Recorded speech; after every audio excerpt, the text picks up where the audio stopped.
Chapter 16. Narrative continued by the doctor. How the ship was abandoned.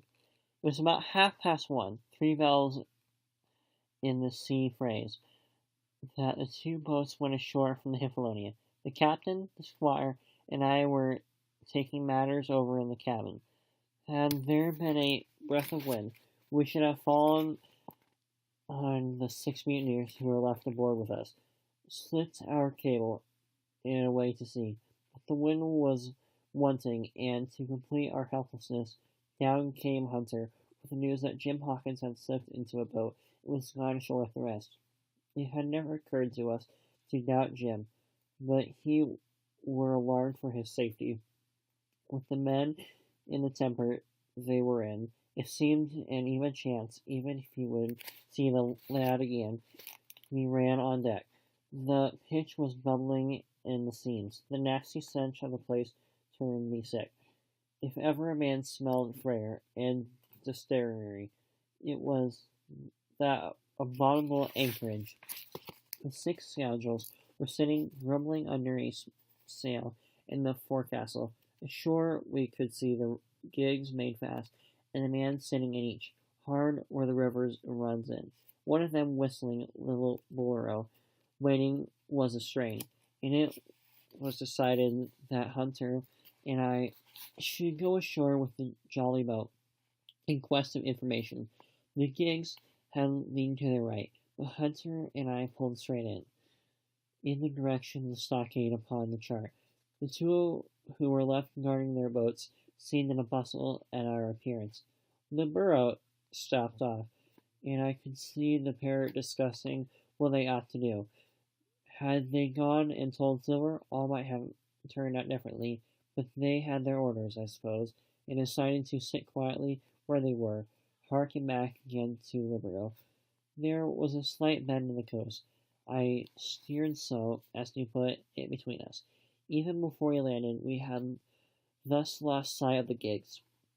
I jumped out and came as near as running as I durst, with a big silk handkerchief under my hat for coolness' sake, and a brace of pistols ready and primed for safety. I had not gone 100 yards when I came on the stockade. This was how it was. A spring clear water rose, almost at the top of the knoll. Well, on the knoll, enclosing the spring, they had clapped a stout log house fit to hold 2 scores of people on a pitch, and loopholed for musketry on every side. All around this they had cleared a wide space. Then the scene was complete by a paling 6 feet high, without a door opening, too strong to pull down without time and labor, and too open to shelter the besiegers. The people in the log house had taken them in every way. They stood quiet in the shelter and shot the others like partridges. All they wanted was a good watch and food for, short of a complete surprise. They might have held the place against a regiment. That particularly took my fancy was the spring, for, though we had a good enough place of it in the cabin of the Hippolonia, with plenty of arms and ammunition and things to eat, and excellent wines, there had been one thing overlooked. We had no water. It was thinking this over when there rang over the island the cry of a man at the point of death. I was no new to violent enough. I have served His Royal Highness, the Duke of Cumberland, and got a wound myself at Forney, but I know my pulse went dot and carry on. Jim Hawkins is gone, was my first thought. It was something to have been an old sailor, but more to still have been a doctor. There was no time to dilly-dally in our work, and so now I made up my mind. Instantly, and with no time lost, returned to the shore, and jumped aboard the jolly boat. By good fortune, Hunter pulled a good oar.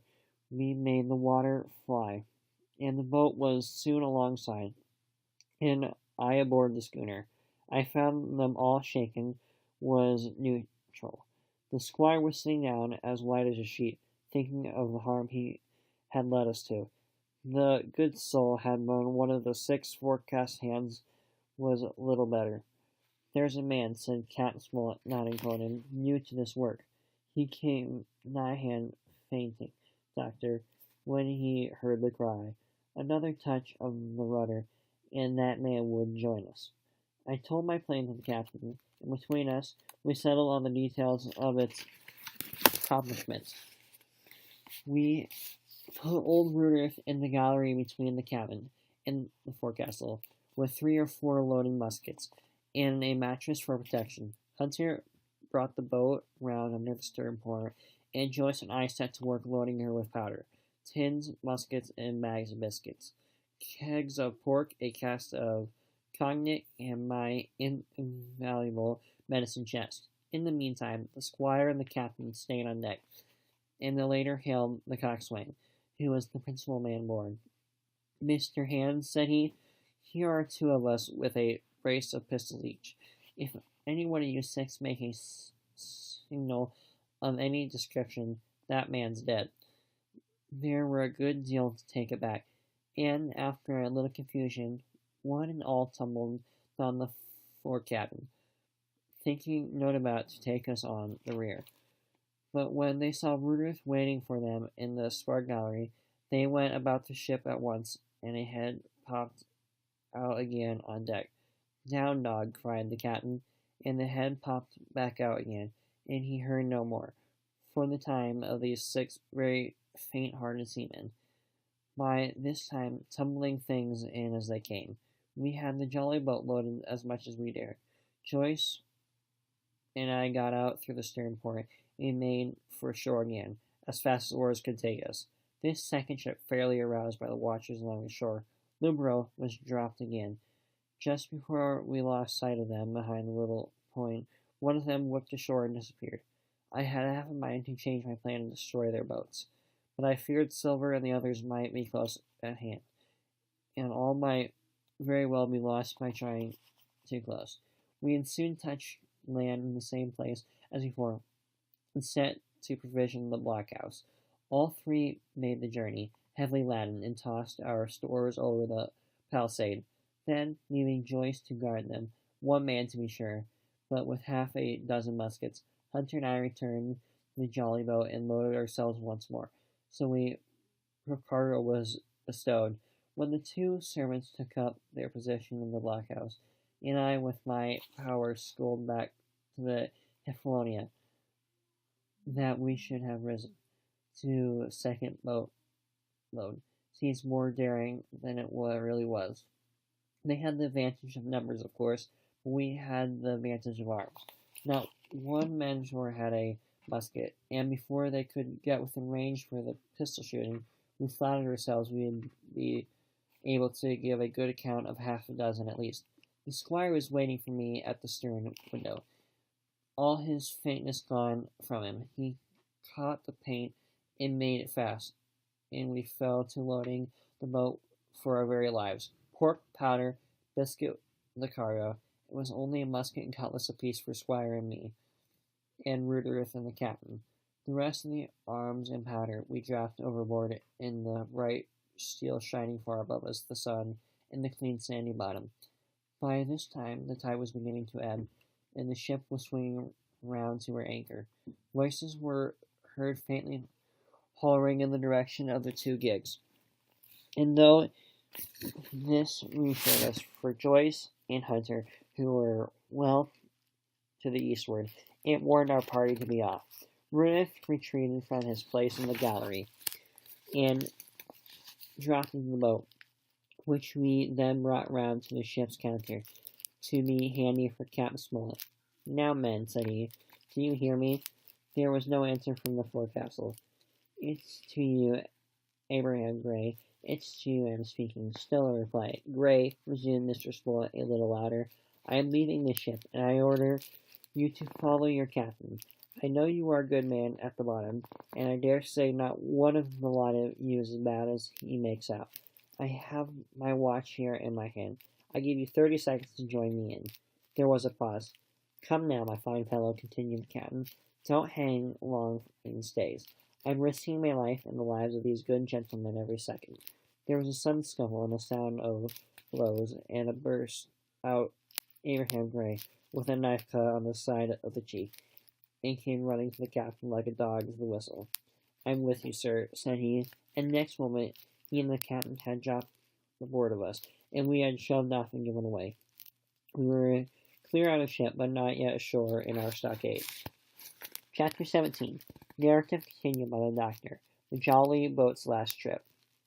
This fifth trip was quite different from any of the others.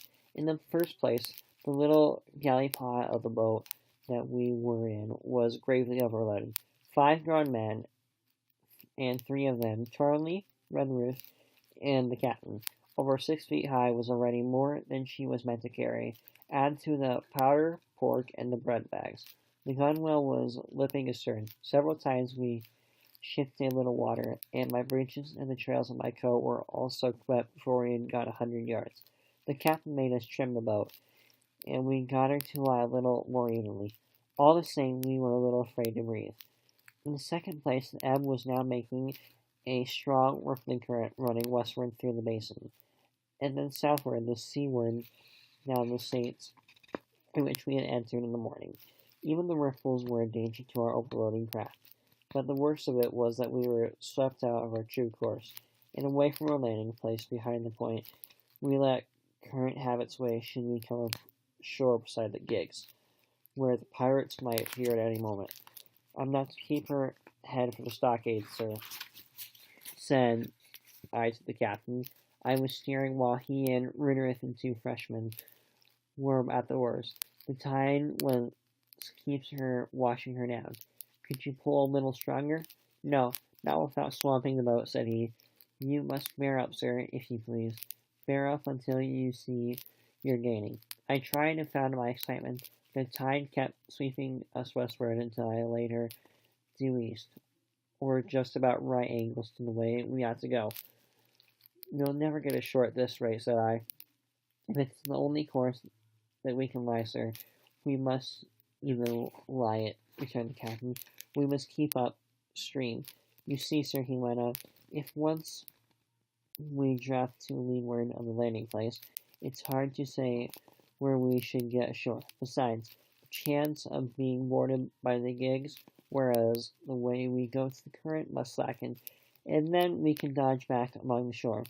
The current's less already, sir, said the man, Ray, who was sitting in the forceps. You can ease her off a bit. Thank you, my man, said I, quiet as nothing had happened, for we had all made quite up our minds to treat him like one of ourselves. Suddenly the captain spoke up again, and I thought his voice was a little changed. The gun, said he. I have thought of that, said I, for I made sure he was thinking of a bombardment of the fort. They could never get the gun ashore, and if they did, they would never haul it through the woods. Look astern, Doctor. They had entirely forgotten the long 9. There, to our horror, were 5 rogues busy about her, getting off her jacket, as they called the stout tarpon cover which she sailed. Not only that, but it flashed in my mind, saying that to shoot a round of powder, for the gun had been left behind, and a stroke with an axe would put it all into the possession of the evil ones aboard. Israel was Flint's gunner, said Gray hoarsely. At any risk, we put the board's head direct for the landing place. By this time, we had gotten so far out of the run of the current that we kept steerway, even at our necessary gentle rate of rowing, and I could keep her steady for the goal. But the rest of it was that of which course now led. We turned our broadside and set our stern to the Hippolonia, and targeted like a barn door. I could hear as well as see the brandy-faced rascal Ira's hands pumping down a round shot in the deck. Who's the best shot? Asked Captain. Mr. Tarley out and away, said I. Mr. Tarley, will you please pick off one of those men, sir? Hands, if possible, said the captain. Tarley, as cold as steel, he looked to the framing of his gun. Now, cried the captain, easy with that gun, sir, or you'll swamp the boat. All hands stay to trim her when he aims. The squire raised his gun, the rowing keys, and he leaned over the side to keep balance. And all so nicely contrived that we did not shift the drop.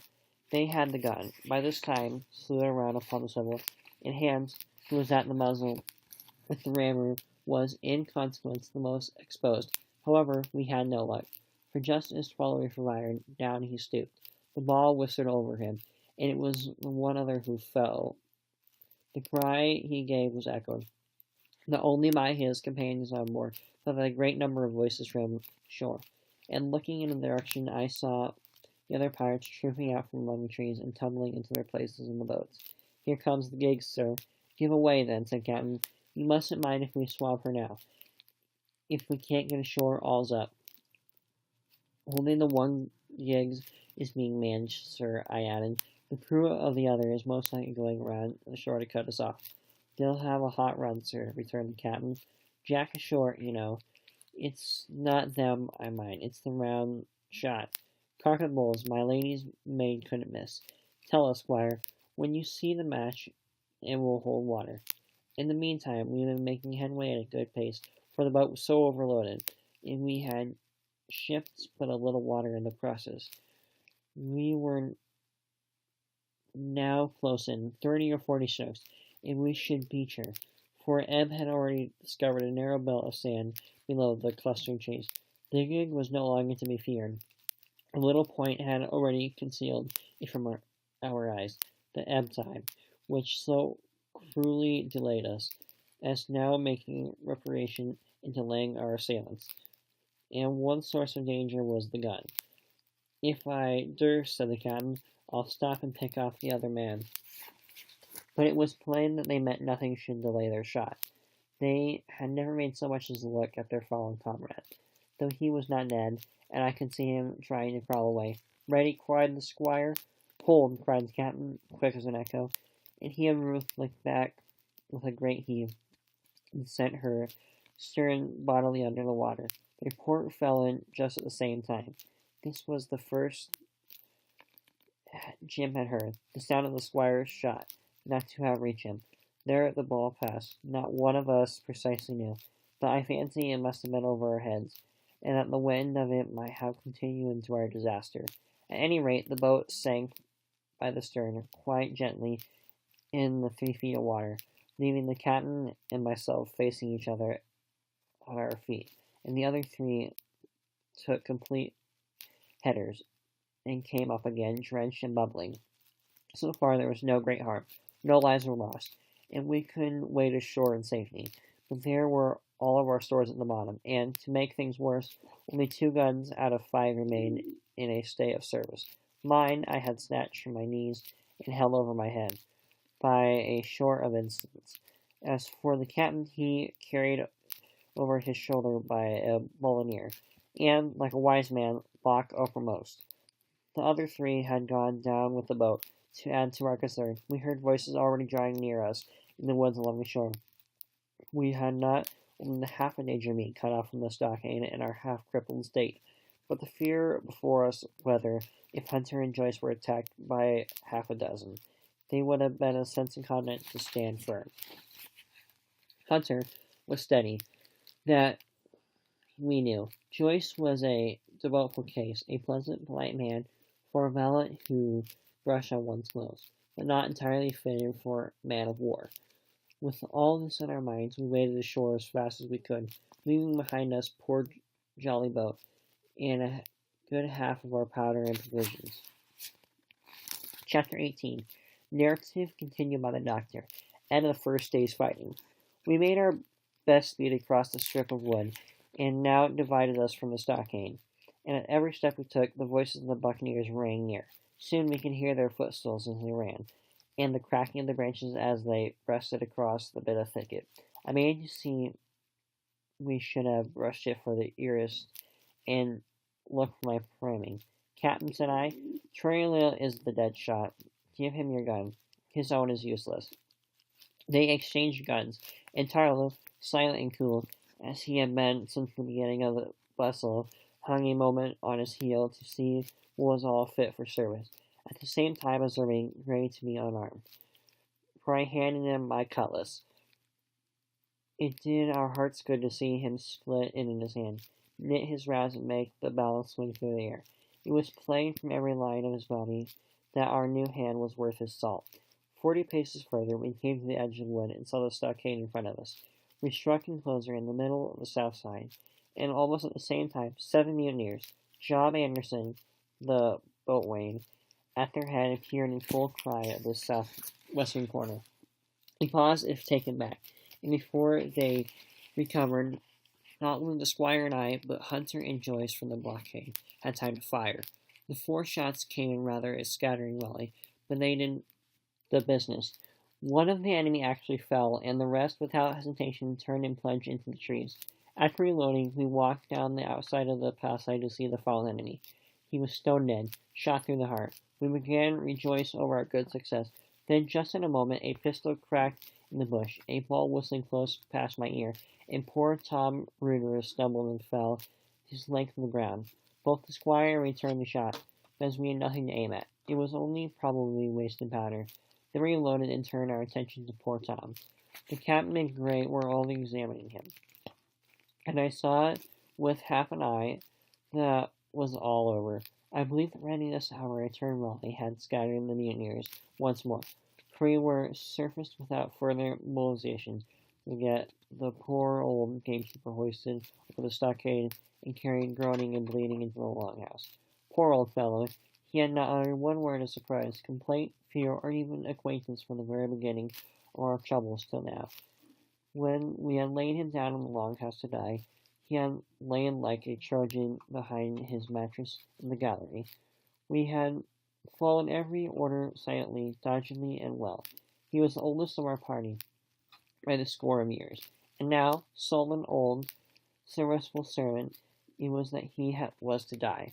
The squire dropped down beside him on his knees and kissed his hand, crying like a child. "Be I going, doctor?" he asked. "Tom, my man," said I, "you're going home." "I wish I had a lick at them with the gun first," he replied. "Tom," said the squire, "say you forgive me, won't you? Would that be respectful like?" "From me to you, squire," was the answer. "Howsoever, so be it. Amen."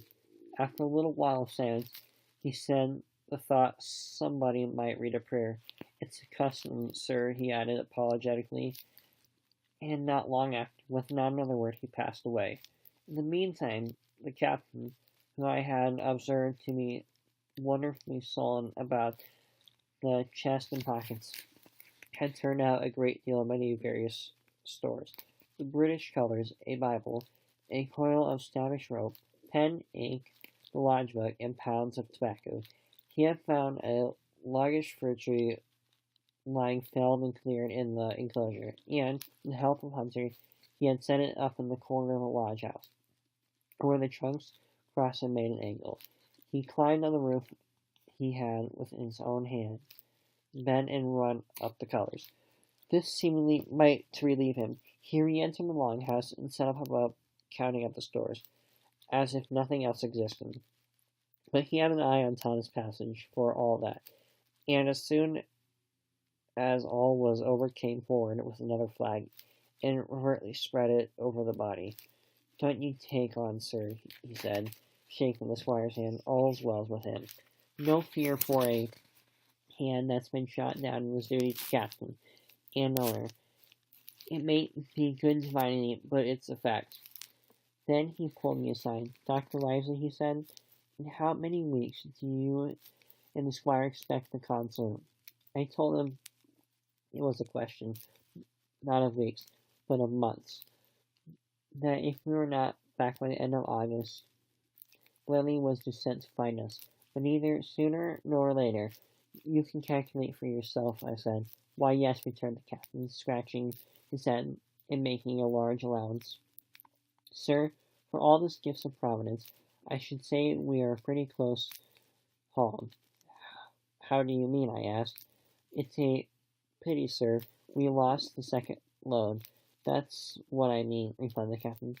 "For powder and shot will do, but the rations are short, very short, so short, Dr. Livesey, and were perhaps as well without an extra mouth." And he pointed to the dead body under the flag. Just then, the roar and a whistle, a sound shot past high above the roof of the longhouse, and probably far below us in the woods. "Oh ho!" said the captain. "Blaze away. You've little enough powder already, my lads." And the second trail of aim was better, and the ball descended inside the stockade, scattering a cloud of sand. but doing no further damage. Captain, said the squire, the house is quite invisible from the ship. It must be the flag they're aiming at. Would it not be wiser to take it in? Strike my colors, cried the captain. No, sir, not I. And as soon as he said the words, I think we all agreed with him, for it was the only piece of stout, seemingly good feeling. It was a good policy, besides, to show our enemies that we were despised their cannade. All through the evening they kept thundering away. Ball after ball flew over or fell short, or kicked up the sand of our enclosure. But the end fired so high that the shot fell dead and buried itself in the soft sand. We had no retreat to fear, though one popped in through the roof of the longhouse, and out again through the floor. We soon got used to that sort of horseplay, and minded it no more than cricket. There is one good thing about this, observed the captain. The wood in front of us is likely to clear. The ebb has made a good while. Our stores would be uncovered. Volunteers to go and bring in pork. Gray and the hunter were first to come forward.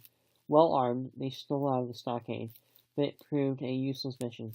The mutineers were bolder than we fancied, for they put more trust in Israel's gunnery, for 5 or 4 of them were busy carrying off our stores and wading out with them on one of the gigs, and lay close by, pulling an oar so to hold and steady it against the current. Silver was in the steerage in command, and every man seemed now provided with a musket from some secret magazine of their own. The captain sat down to his log, and here is the beginning of the entry. Alexander Smollett, master. David Livesey, ship's doctor. Abraham Gray, carpenter's mate. John Tumley, owner.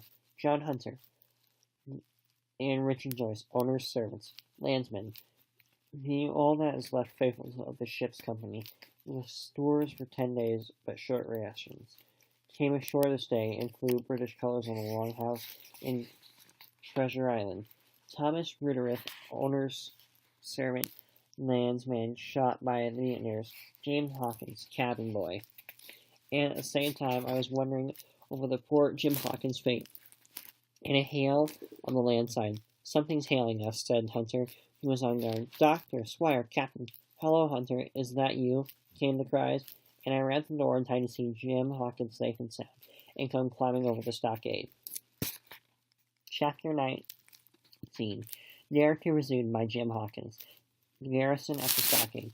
As soon as Ben Gunn saw the colors, he came to a halt, stopping by the arm. Now, said he, there's your friends, sure enough. Far more likely it's the mutineers, I answered. That, he cried. Why, is the place like this, where nobody puts in but gentlemen of fortune. Silver would fly the Jolly Roger. You don't make no doubt of that. No, it's your friends. There's been blows, too. I reckon your friends has had it best of it. In nearly our shore on our old stockade, as was made years and years ago by Flint. He was the man to have the headpiece, was Flint. Raging rum. His match was never seen. He were afraid of none. Not he, only Silver. Silver was the genteel. Oh, well, said I, that may be so, and so be it. All the more reason that I should hurry and join my friends. Nay, mate, returned Ben. Not you.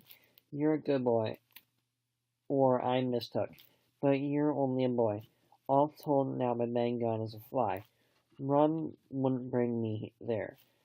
Where you be going? Not rum wouldn't. Till you see you're a born gentleman and gets it's on your word of honor. And you don't forget my words. A precious life. That's all you'd say. A precious sight, more confidence, and then nips him. And he pinched me the third time with the same air of cleverness. And when Ben Gunn is wanted, you know where to find him, Jim. Just where you found him today.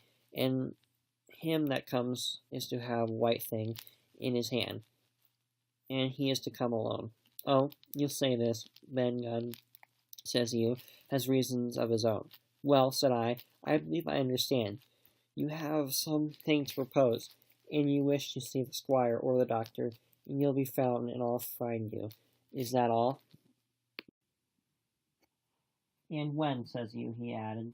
Why, from about noon observation to about 6 bells. Good, says I. And now may I go? You won't forget, he inquired anxiously. Precise sight and reasons of his own, says you. Reasons of his own. That the magistrate as between man and man. Well then, still holding me, I reckon you can go. Jim, if you was to see Silver, you wouldn't go tell Ben Gummin wild horses wouldn't draw it from you. No, says you. And if them pirates come ashore, Jim, what would you say would there be widdies in the morning? Here he was interrupted by a loud report, and a cannonball came through the trees and pitched in the sand, not 100 yards from where we two were talking. The next moment each of us had been taken to our heels in a different direction. For a good hour to come, frequent reports shook the woods and island. The balls kept crashing through the woods. I moved from hiding place to hiding place, always pursued, or so it seemed to me, by these terrifying missiles.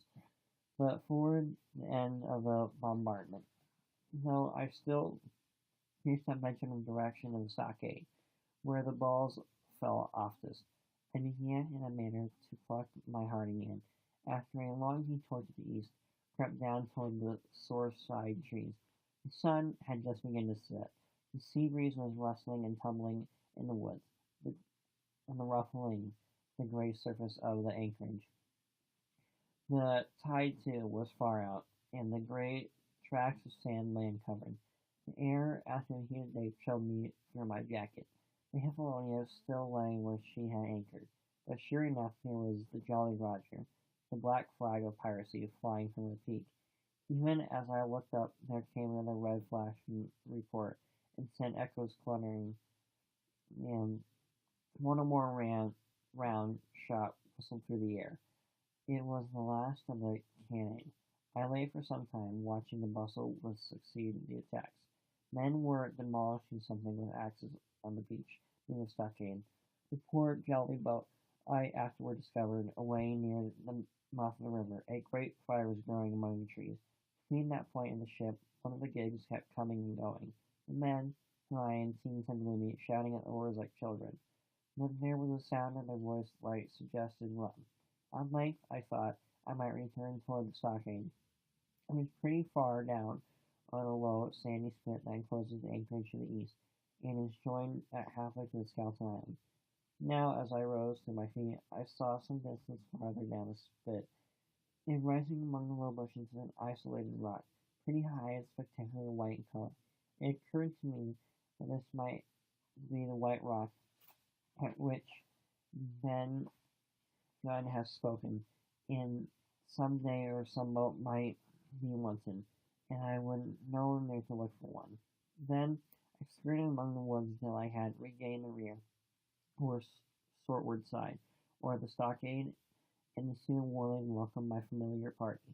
I had soon told my story and began to look about me. The log house was made of unforested trunks of pine, roof, walls, and floor. The latter stood in several places, as much as a foot or a foot and a half above the surface of the sand. There was a porch at the door, and above this porch a little spring welled up into an artificial basin of a rather odd kind, no other than a great ship's kettle of iron, with the bottom knocked out and sunk to her bearings, as the captain said among the sand.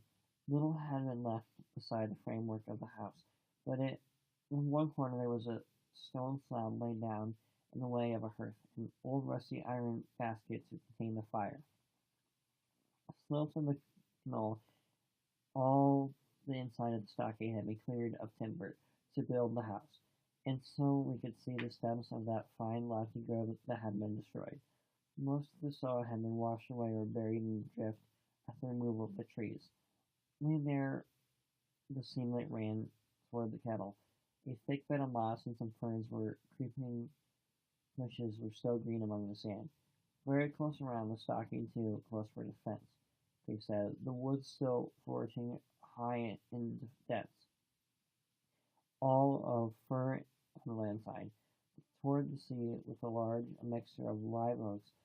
The cold evening breeze of which I have spoken whistled through every chink of the rude building and sprinkled the floor with continuous rain of the fine sand. There was sand in their eyes, sand in their teeth, sand in their suppers, sand dancing in the spirit at the bottom of the kettle, for all the world like gorge beginning to boil. Our chimney was a square hole in the roof, in which was a little part of the smoke that found its way out, and the rest eddied about the house and kept us coughing and piping the eye.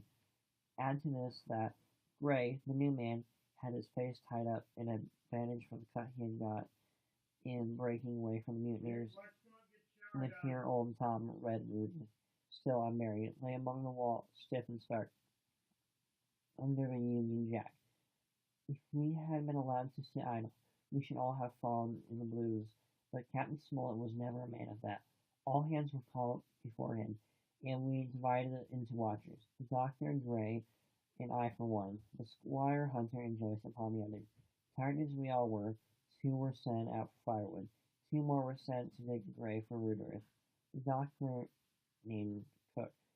I was to put sentry at the door, and the captain himself went from one to another, keeping up our spirits and lending a hand wherever it was wanted.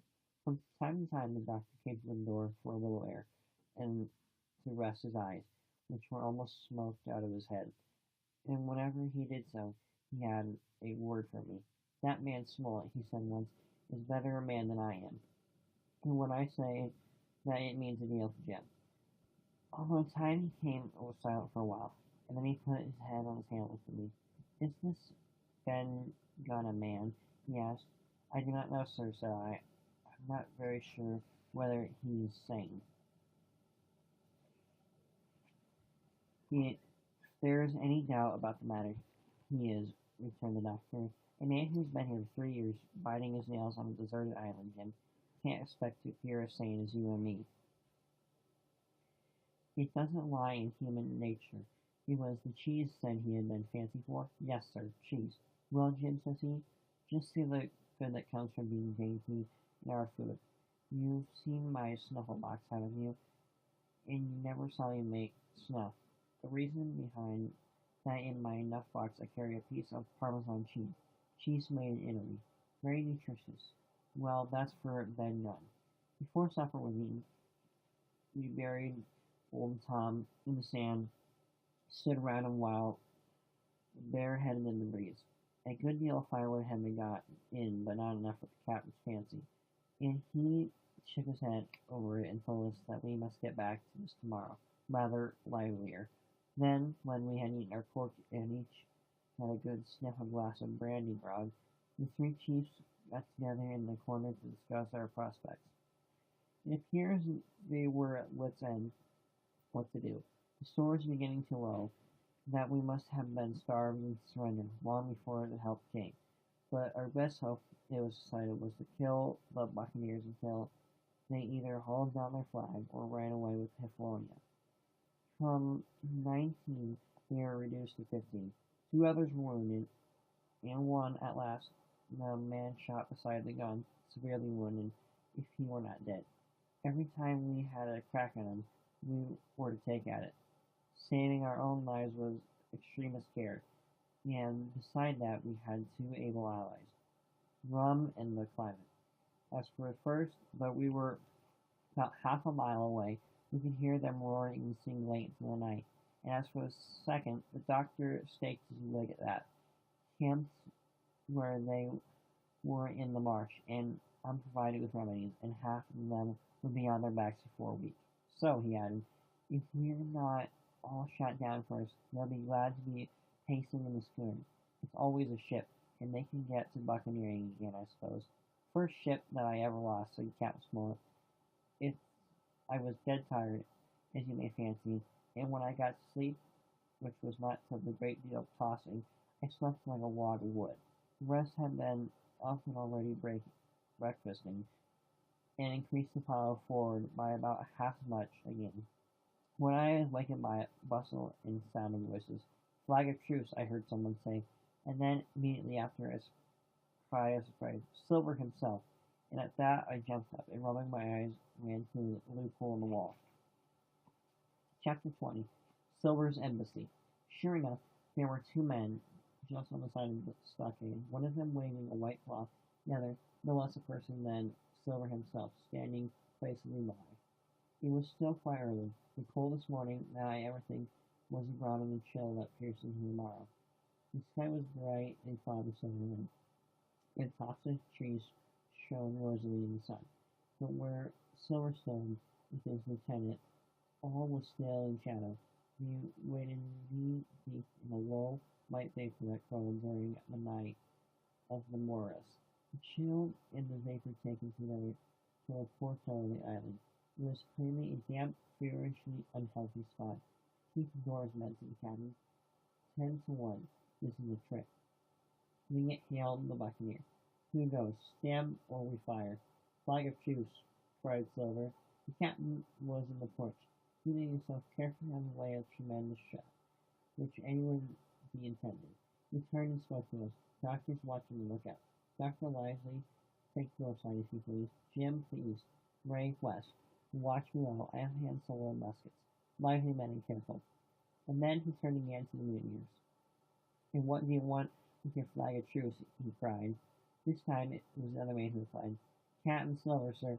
Come to board and make terms, he shouted. Captain Silver, don't know him. Who's he? Cried the captain. And you can hear him adding to himself. Captain, isn't it? My heart hears promotion. Long John answered for himself. Me, sir. These poor lads have chosen the captain after your desertion, sir, laying a particular emphasis upon the word desertion. We're willing to submit if we can come to terms, and no bones about it. All I ask is your word, Cat Smollett, to let me safe and sound out here at the stockade, and 1 minute to get about shotgun is fired. My man, said Cat Smollett, I have not the slightest desire to talk to you. If you wish to talk to me, you can come. That's all. If there's any treachery, you'll be on your side, and Lord help you. That's enough, Captain, shouted Long John cheerily. A word from you is enough. I know a gentleman, and you may lay to that. We could see the man who carried the flag of truce attempting to hold Silver back, nor was the wonderful of seeing how Cavalier had been the captain's answer. The Silver laughed at him out loud and slapped him on the back, as if the idea of alarm had been absurd. And he advanced to the stockade, threw over his crutch, got a leg up with a great vigor and skill, succeeded in summoning the fence and dropping safely to the other side. I will confess that I was far too much shaken up with what was going on to be the slightest use as a sentry. Indeed, I had already deserted my eastern loophole and crept up beside the captain, who had now seated himself on the threshold, with his elbows on his knees, his head in his hands and his eyes fixed on the water as it bubbled out of the iron kettle in the sand. He whistled to himself. Come, lasses and lads. Silver had terrible hard work in getting up the knoll. What was the steepness of the incline, the thick tree stumps and the soft sand. He and his crutch were as helpless as a ship in stays, but he stuck to it like a man in silence. At last he arrived before the captain, whom saluted in the hostman style. He was tricked out in his best and immersed blue coat, with thick brass buttons, hung as low to his knees, and a fine laced hat that was set in his back. Here you are, my man, said the captain, raising his head. You had better sit down. You ain't going to let me inside, Captain, complained Long John. It's main cold morning. To be sure to sit outside upon the sand. Why, Silver, said Captain, if you had pleased to be an honest man, you might have been shifting in your galley. It's your own doing. You either my ship's cook, and then you treated handsome, or Captain Silver, a common mutineer and pirate, and then you can go hang. Well, well, Captain, returned the sea cook, spinning down as he do bidding on the sand. You'll have to give me a hand up again, that's all. A sweet, pretty place you have it here. Ah, there's Jim. Top of the morning to you, Jim. Doctor, here's my service. Why, there you are all together like a happy family, in a manner of speaking. If you have anything to say, my man, better say it, said the captain. Right you were, Cap Smollett, replied Silver. Duty is duty, to be sure. Well, now you look, there was a good lay of yours last night. I don't deny it. It was a good lay. Some of you pretty handy with a hand spike in, and I'll not deny neither what some of my people was shook. Maybe all was shook. Maybe I was shook myself. Maybe that's why I'm here for terms. But mark me, Captain, it won't do twice by thunder. We'll have to do sentry go, and ease off a point or so on the rum. Maybe you think we're all a sheen in the wild's eye, but I'll tell you, I was somber. I was only dog tired. If I woken a second sooner, I'd caught you at the act. I would. He wasn't dead when I got round to him, not me. Well, says Cat Smollett, as cool as can be, all that Silver said had riddled him, but you would never have guessed it was from a stone. But as for me, I began to have an inkling. Ben Gunn's last word came back to my mind.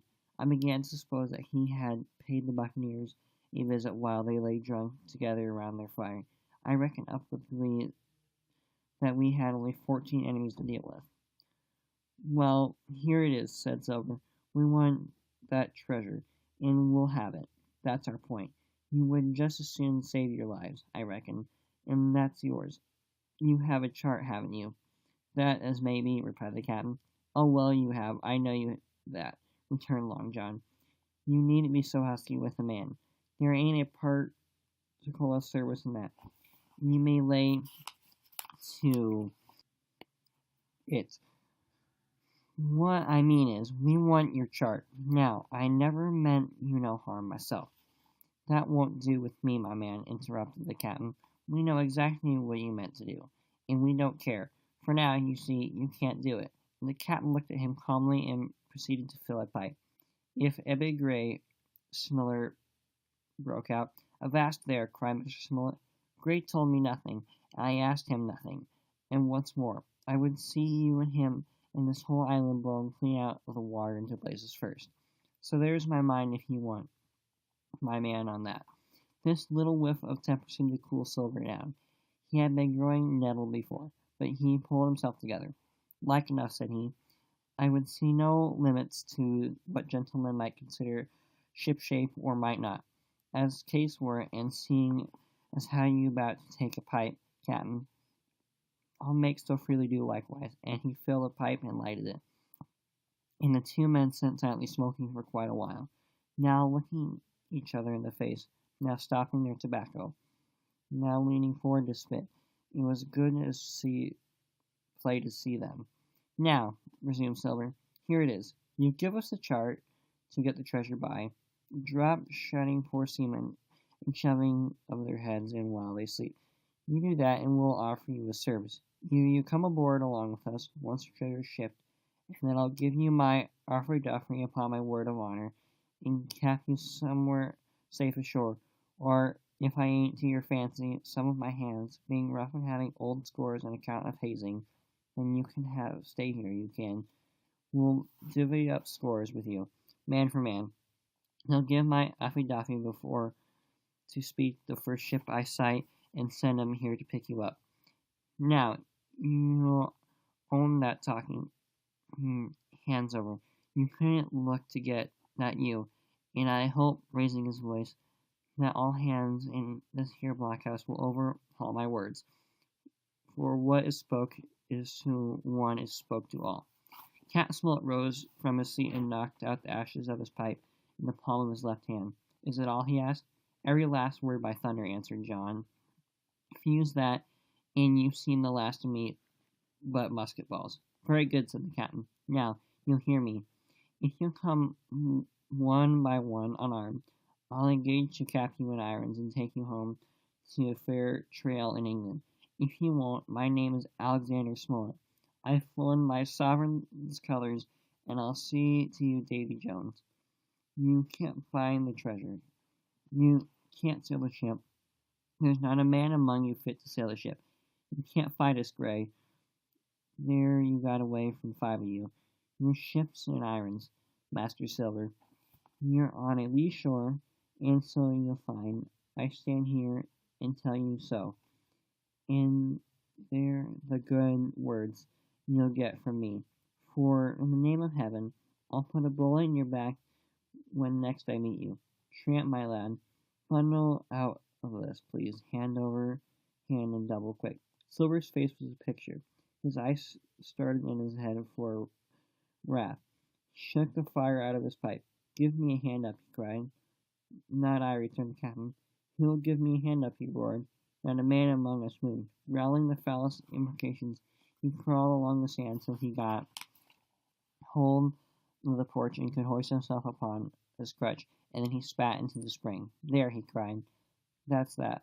I think of ye. Before an hour's out, I'll stove in your old blockhouse like a rum puncheon. Laugh, by thunder, laugh. Before an hour's out. You'll laugh upon the other side. Them that'll die be lucky ones. And with a dreadful oath he stumbled off, plowed down the sand with help to cross the stockade, after 4 or 5 failures by the man with the flag of truce, and disappeared an instant afterward among the trees.